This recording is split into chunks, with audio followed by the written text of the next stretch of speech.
Ce film, pour moi, il évoque plutôt une question presque religieuse, qui est la question de la foi, la question de la vocation. Et effectivement, ce désordre que vit le personnage de Simon, c'est le désordre de quelqu'un qui est confronté au doute. Il est confronté à son impuissance en tant que médecin et il doute beaucoup de tout ce qu'il a investi dans l'exercice de son métier, avec toute la passion et tout le temps que l'hôpital exige, puisque c'est très chronophage, comme chacun sait. Et voilà, il se retrouve à affronter une crise de vocation.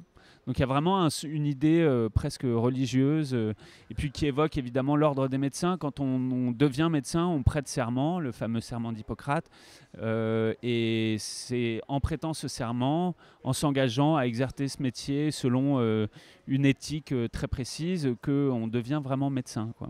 Et donc il y a un petit jeu de mots effectivement sur la question de l'ordre, quoi, de la discipline qu'on s'inflige, qu'on s'impose, et la question de la vocation.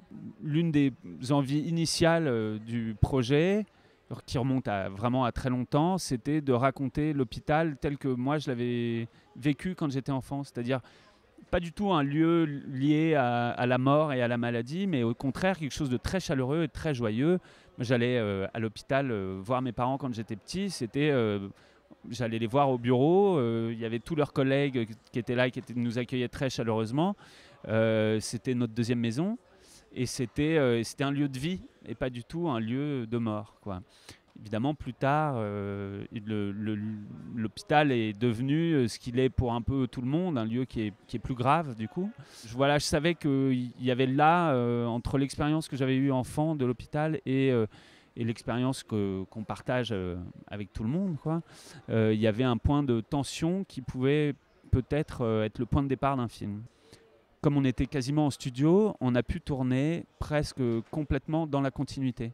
Et ça, pour la construction du personnage, enfin moi, ça me permettait de garder un cap et d'avoir des idées claires à peu près tout le temps, ce qui est quand même pas évident. Tout comme sur la partie visuelle du film, il y a d'abord un enjeu de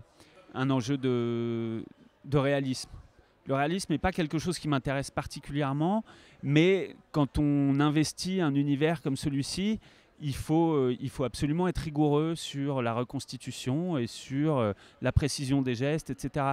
C'est pas du tout le cœur du film, mais c'est un prérequis pour que le film, l'univers existe et qu'on puisse ensuite éventuellement l'emmener un peu plus loin ou ailleurs. Puis une fois que le film est fait et qu'on a vécu tous ce moment très collectif ensemble, ce qui peut rester, ce qui peut continuer à exister, c'est d'aller rencontrer le public.